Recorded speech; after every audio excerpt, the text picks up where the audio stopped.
équipée sauvage. Mathieu Noël. La compétition n'attend pas, et elle encore moins. En effet, le terme de diva n'est pas excessif pour qualifier Ève Roger, chef du service société. Le genre de femme qu'on ne serait pas étonné de croiser un martinet à la main en tenue de Catwoman dans les sous-sols d'un club sadomaso berlinois, si vous voyez ce que je veux dire. Ève qui, la semaine dernière, dans un enregistrement que j'ai porté à la connaissance du public, a éperpillé façon puzzle les trois quarts de ses collègues, ramassis d'assister à la limite de l'incompétence. Elle a d'ailleurs fini par l'avouer. C'est vrai que je suis un peu bitcheuse. Ah, vous êtes un peu bitcheuse. Aujourd'hui, Ève, c'est d'ailleurs conforme à votre nature, vous prenez un malin plaisir à nous expliquer pourquoi on est si nombreux à se planter au moment de choisir un cadeau pour un proche à Noël. Oui, on commence par un chiffre. Un Français sur deux reconnaît avoir reçu un cadeau qui ne lui plaisait pas. Ça fait, écoutez bien, 300 millions d'euros dépensés pour rien à chaque Noël. 300 millions d'euros. Et 22%, c'est-à-dire à peu près un quart, ne rechigne pas à le remettre en vente dans la nuit du 24 au 25 décembre. Vous l'avez déjà fait autour de la table? Quelqu'un a déjà revendu son cadeau sur eBay? Moi, je ne sais pas faire. Clovis, oui, visiblement. Ah non, alors pas. Vous n'avez jamais revendu? Non, mais ça me viendrait même pas à l'idée. C'est vrai? En fait, oui, mais c'est pas ma nature. C'est l'intention qui compte. Ben, je suis alors c'est vraiment c'est sincère. Hein. Tu m'offres un carambar, une gaufre dans un papier cadeau, je trouve ça super gentil. Donc j'ai un truc, ça me fait plaisir. Après, je te dis pas que je vais l'utiliser, mais en vrai, ça me fait c'est vraiment, je trouve ça très chouette un cadeau. C'est un mec bien. Mais donc déjà, je peux vous dire sur Internet, la prochaine nuit, il va y avoir le dernier disque de Johnny Hallyday, vous savez, symphonique, 2, le Goncourt de Jean-Paul Dubois, et 3, le jeu FIFA du foot. En général, c'est quand même le trio tête, puisqu'on le reçoit aussi plusieurs fois. Donc, on a tous notre pire cadeau de Noël. Moi, je vais avouer le mien. Plusieurs fois, on m'a offert, je ne sais pas pourquoi, la cuisine pour les nuls. J'ai jamais compris. Alors moi, je sais pourquoi, si je puis me permettre. Parce que pour avoir eu la chance de dîner 2-3 fois chez Ève Roger, heureusement qu'il y a son mari. Donc, je vais vous faire écouter un petit florilège des pires cadeaux de Noël pour d'abord Élodie, Thierry, puis Claire. Écoutez. Ma tante, qui d'habitude a bon goût, qui m'offre des bijoux sympas, et ben là, elle m'a offert un torchon. Franchement, pas terrible. Et le pire avec ce torchon, c'est qu'il était hydrophobe en fait. Il essuie hyper mal la vaisselle. Donc le truc est moche et en plus il sert à rien. C'est un package de 1 kg de Nutella, quelque chose de totalement énorme et qui représentait tout le contraire de nos valeurs et tout ce qu'on déteste. Une fois j'ai reçu du scotch et le pire c'est qu'il était même pas neuf. Quand j'ai déballé, en plus c'était même pas dans un carton, c'était genre quelque chose qu'on a pris du bureau pour l'emballer et me le donner. Voilà. Non, mais c'est une blague. On envoie un message. Il était même pas. Alors, c'était la sœur de la belle-mère. Ah donc bah ça, oui, voilà. Pire que la belle-mère, la sœur de la belle-mère. Ça, c'est voilà, donc c'est le pire que ce cadeau-là. On l'oublie jamais. Mais alors, pourquoi on est souvent déçus par les cadeaux qu'on nous offre? Alors déjà, c'est parce qu'il y a beaucoup d'attentes. On met beaucoup d'espoir dans ce cadeau et la déception était à la hauteur de l'attente qu'on y met. Alors, il y a plusieurs cas de figure. D'abord, le cadeau qui a été choisi un peu par-dessus la jambe. Celui-là, on le reconnaît tout de suite. Acheté à la dernière minute dans la dernière boutique ouverte ou même ramené de chez soi du placard, ça arrive. Donc, c'est le scotch de Louise. C'est ignoble. Et puis le pire, ce sont les cadeaux qui tombent à côté de leur cible, alors que celui ou celle qui nous l'offre, c'est précisément celui qui est censé nous aimer le plus, nous faire plaisir. C'est le torchon d'Élodie. Elle dit sa tante, d'habitude, elle sait faire. Et si ça fait mal, c'est parce que pour nous, le cadeau est à l'image des sentiments qu'on nous porte. Donc oui. Si le cadeau est raté, c'est que les sentiments ne sont pas si importants que ça. Et quelqu'un qui nous aime ne peut pas se tromper, en tout cas, c'est ce qu'on croit. Alors que si, bien évidemment, on n'est pas dans la tête de l'autre, même vos parents, votre amoureuse, votre amoureux ne peut pas être à votre place, donc ne peut pas évidemment tout savoir. Donc il faut avoir un peu de philosophie. Et l'important, disent les psys, vous l'avez dit déjà même sans le savoir, c'est l'intention qui compte. Donc effectivement, acheter au hasard, ça n'a pas tellement de valeur, mais si on y a mis beaucoup du sien, c'est souvent parce que c'est ce cadeau-là qui nous plairait à nous-mêmes. Ça met une pression, je trouve, pour les cadeaux de Noël. Ah bah là, je suis en train de réfléchir à toute ma liste. Là, je suis en train de me dire, non, ça va pas du tout. Mais non, au contraire, je vous dis, soyez détendus. L'important, c'est l'intention que vous y mettez. Si vous y mettez du temps, si vous y mettez un peu de vous-même, ça passe. Choisissez bien le mien quand même, hein. Faites pas par-dessus la jambe. Là, il vient de se rendre compte qu'il l'a toujours pas fait. Oui, c'est exactement la pensée qui vient de me traverser. Donc il n'avait pas prévu d'en faire.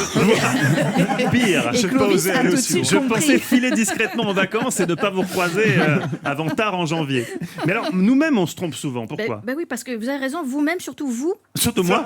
Non, surtout vous, les hommes. Pourquoi nous, les hommes? Alors, on n'est pas bon pour les cadeaux? Vous allez comprendre, c'est la psychologue Jeanne Siofachin qui nous l'explique. Souvent, les hommes, ils ont cette espèce de sensation que de toute façon, ils ne sauront pas faire, que de toute façon, ça ne va pas aller. La peur de décevoir les conduit exactement à faire ce que les femmes détestent, c'est-à-dire de le faire un peu à la va-vite et un peu n'importe comment. Voilà.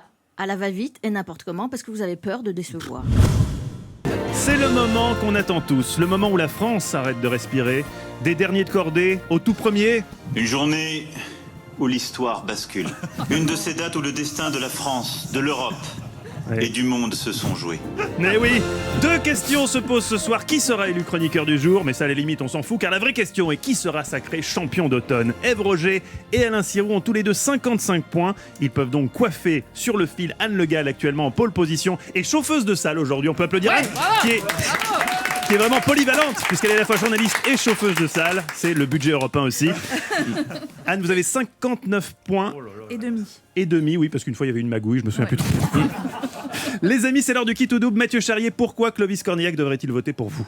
Parce que nous appartenons tous les deux au grand monde du cinéma et qu'il faut défendre notre matière, être solidaire. Clovis sait que je suis dans une situation un petit peu compliquée dans ce classement. Voilà, je pense que moi j'ai toujours voté pour lui au César. Oui, bien sûr. Ève Roger, pourquoi voter pour vous? Eh bien, parce que moi, j'avais prévu un cadeau pourri pour vous qui s'appelle la prostate, on en parle. Mais comme j'ai vu que vous étiez très gentil, je ne vais pas vous l'offrir et je vais l'offrir à Mathieu Charrier. Ah, c'est encore mieux, c'est plus fort. Mais Alain, c'est bien le livre sur lequel vous étiez assis. Oui. Il n'en a que plus de valeur. Alain Sirou, pourquoi voter pour vous? Parce que pour moi, la magie de Noël, c'est de voir au-delà des apparences. Et quand une étoile nous le permet, je sais que ça peut vous toucher. Ève joue du pipeau à côté de vous. Nicolas Caro, et vous, mon petit? Eh bien, parce que j'essaye modestement de défendre la littérature et je sais que c'est aussi peut-être le combat de Clovis. S'il peut m'aider, ça lui, il joue toujours la carte de la pitié. Oui, c'est ça. C'est vraiment la culture et la toujours les mêmes démocratie. ressorts. Ne laissez pas avoir, des fois ça marche. Eva, dévoilons d'abord le choix de nos auditeurs. Alors, les auditeurs sur Twitter ont voté, mais à une écrasante majorité, pour le pire cadeau de Noël. Ève Roger, 2 points en plus. Ève Roger se rapproche de la première place du championnat. Pour qui a voté notre public présent aujourd'hui dans le studio Merlin? Alors là, roulement de tambour, Mathieu Noël. Attention, Mathieu Charrier. Mathieu Charrier qui a certainement soudoyé les gens présents Non, dans le je studio précise qu'il y a aujourd'hui. il y a beaucoup de collégiens. Il y a beaucoup de jeunes filles. Voilà, il y a beaucoup de collégiens qui sont... Et vous pensez que c'est le charme de Mathieu Charrier qui a agi? Non, c'est Star Wars. Ah, c'est Star Wars. Je vous en prie, vous auriez pu répondre oui quand même. Non, pour vous, ça aurait été embarrassant. En ce qui se concerne, je donne mon point aujourd'hui à Alain Sirou. Comme Parce que d'habitude. j'adore Alain Sirou. Voilà, c'est effectivement mon argument numéro 1. Et donc, ici, vous le savez, ce n'est ni moi, ni vous qui décidez, mais c'est l'invité qui tranche. Il a 3 points. Clovis Cornillac, c'est vous qui allez écrire l'histoire. Et car souvent, le champion d'automne est le champion tout court en fin de saison. Qui, selon vous, mérite d'être élu chroniqueur du jour? Il y a combien de chroniqueurs? 6 en fait, ça? Non, il n'y a que 4 chroniqueurs. Oui. Ah oui, non, moi je suis hors concours, pardon. Et Ah, Olivier d'accord. Pouls, c'est hors concours aussi. Vous pouvez pas voter pour votre pote donc, Olivier ça va Pouls. être intéressant parce que comme je vois que vous aimez bien aussi les maths et qu'il y a Céro qui aime bien les maths, ce qu'on va faire, c'est que ces 3 points, vous allez les diviser en 4. Bonne chance. Oh non, ça nous fait faire un calcul terrible. Mon bac S est si loin. Est-ce que quelqu'un peut m'aider en régie pour nous dire qui a remporté cette édition? Ah bah mécaniquement, ah oui, alors mécaniquement. Mathieu, ça fait combien? bah, c'est Mathieu et Ève, ils seraient ex aequo. Mathieu et Ève seraient ex aequo. 0,75.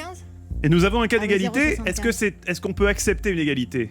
Non, il faut absolument départager. Eh ben, je crois qu'il n'y a que vous qui pouvez faire... Non, moi je ne peux pas. Moi je suis vous vraiment allez innocente. être dans la merde, vous. Ah oui, il a raison, Clovis. Il a oui, raison, c'est moi qui dois départager. Ouais.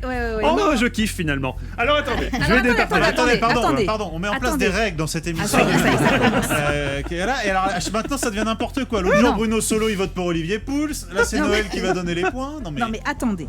Vous avez chacun 0,75 points, ceux qui ont été donnés par Clovis Cornillac. Vous allez donner Je croyais que l'invité n'avait pas le droit de les faire 25 ça. de plus. Il a déjà donné un point. Je n'ai rien Alain compris, Il y en a déjà qui ont Eva, essayé. ce que vous avez raconté. Ce que je sais, c'est que c'est Ève Roger qui remporte la 84e journée de l'équipe est sauvage parce que j'en ai décidé ainsi et que c'est mon émission que je dirige comme un dictateur. Mais est-ce qu'elle gagne le championnat bah d'automne non, ou du pas coup, si les Elle n'a pas 0,75. suffisamment de points pour être championne d'automne. Championne d'automne, Anne Le Gall, notre chauffeuse de salle aujourd'hui. Avec un petit cadeau. Cadeau pour Anne Le Gall. Un Je suis petit cadeau. extrêmement fière. Merci à vous, faut avoir gardé la tête froide. Mais merci beaucoup, merci le public, merci. Je suis très fière d'être dans cette émission.